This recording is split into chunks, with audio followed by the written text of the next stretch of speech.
This video is sponsored by BuyMode Shopping app. BuyMode e-shopping application is one of the online shopping app now available on Play Store and App Store. BuyMode e-shopping application link வேணா description இதை check பண்ணிக்கோங்க. மிருதுவான இட்லி செய்வது எப்படி அப்படின்னு தான் நான் இந்த சேனல்ல இருக்க நான் இன்னைக்கு போஸ்ட் போட போறேன். இதுக்கான மெஷர்மெண்ட் சொல்றேன், நோட் பண்ணிக்கோங்க. பாத்தீங்கன்னா 4 டம்ளர் வந்துட்டு இட்லி அரிசி, 1 டம்ளர் பச்சரிசி. இதுக்கு உளுத்தம் பருப்பு பாத்தீங்கன்னா 1 டம்ளர், அதாவது எந்த டம்ளர் இல்ல ஆளாக்கு எதுல நீங்க மெஷர் பண்றீங்களோ அது எது வேணாலும் எடுத்துக்கோங்க. பட் 5 டம்ளருக்கு 1 டம்ளர் உளுந்து போட்டுக்கோங்க. இந்த இன்ஸ்டன்ட் இட்லி தோசை மிஷினுக்கு அதுக்கான மெஷர்மெண்ட் தான் நான் இப்ப சொல்றேன். ஏன்னா நிறைய பேர் பேக் கமெண்ட்ஸ் வந்துட்டு இருக்கு, இதுல மாவு அரைச்சா இட்லி சரியா வரல அப்படின்ற மாதிரி சொல்லிட்டு இருக்காங்க இல்லையா.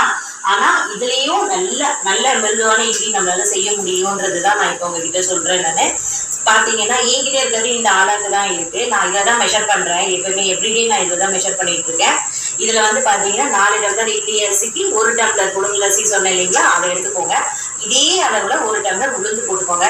ஒரு இது பாத்தீங்கன்னா ஒரு 1.25 கிலோ 1.5 கிலோ அப்படி வரும் உங்களுக்கு. இதுக்கு கொஞ்சம் 1.5 ஸ்பூன் வெந்தயம் போட்டுக்கோங்க. அவ்வளவுதான் ஃப்ரெண்ட்ஸ். இது இப்போ ஊறட்டும். இது மேக்சிமம் ஒரு 4 ஹவர்ஸ்ல இருந்து 5 ஹவர்ஸ் ஊற வச்சுட்டேன். இப்ப நான் அரைக்க போறேன் பாருங்க. ஓகேங்களா, வாங்க அரைக்க போகலாம்.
இப்போ நான் முதலீடு போட்டு அரைச்சிட்டேன். பார்த்தீங்கன்னா உங்களுக்கே தெரியும், கொஞ்சம் ரவையா நொய்யா இருக்கு இல்லைங்களா. இப்போ பார்த்தீங்கன்னா இதை 2வது ஈடு நான் இப்போ போட போறேன். 2வது ஈடு போடும்போது கொஞ்சம் நைஸ் வரும். நைஸ் கொஞ்சம் பிளேட் ஷார்ட் பண்ணிருக்கீங்கன்னா, டைட் பண்ணிட்டீங்கன்னா நைஸ் வரும். இப்போ நான் அரைக்கிறேன் பாருங்க.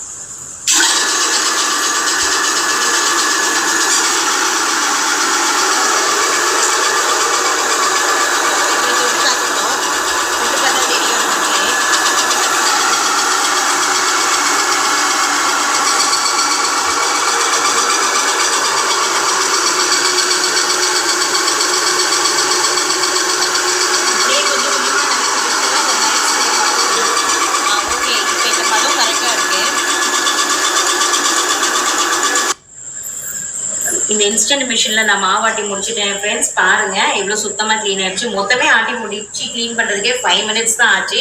இங்க பாருங்க, இந்த பிளேட்ஸ் எல்லாம் எடுத்து நான் கிச்சன்ல வச்சிருக்கேன், கழுவிடுவேன். நான் அப்பப்போ அரைச்சு அப்பப்போ கிளீன் பண்ணிட்டு சுத்தமா செஞ்சு முடிச்சுட்டேன் ஃப்ரெண்ட்ஸ். பாருங்க இப்ப என்னுடைய ஒர்க் முடிஞ்சிடுச்சு.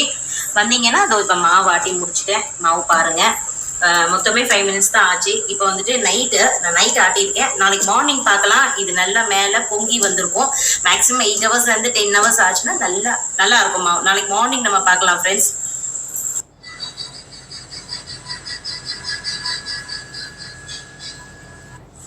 இப்போ பார்த்தீங்கன்னா மாவு பொங்கி இருக்கு. நான் ஒரு சின்ன பாத்திரத்துல கொஞ்சம் மாவு எடுத்திருக்கேன், உப்பு போட்டு கலக்கி வச்சிருக்கேன்.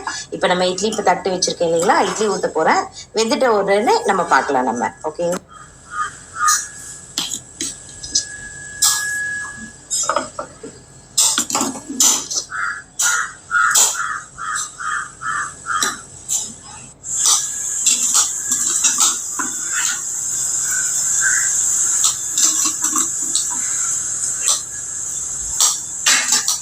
இட்லி வேகட்டும். வெந்த பிறகு நான் உங்களுக்கு காட்டுறேன்.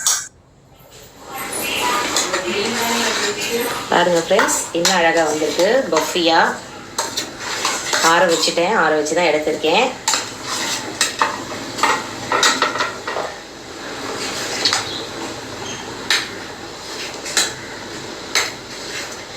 ஸோ நிறைய பேர் வந்துட்டு இந்த மிஷினில் வந்துட்டு அரைச்சா, இன்ஸ்டன்ட் மிஷினில் அரைச்சா இட்லி வந்து சரியாக வரமாட்டேங்குதுன்னு சொன்னதுனால தான் இந்த போஸ்ட் நான் உங்களுக்கு போடுறேன் ஃப்ரெண்ட்ஸ். இங்கே பாருங்கள், நல்லா பாருங்கள், இவ்வளோ சாஃப்டாக இருக்குது பாருங்கள். ஓகேங்களா? நீங்களும் இதே மாதிரி ட்ரை பண்ணுங்கள். தேங்க்யூ.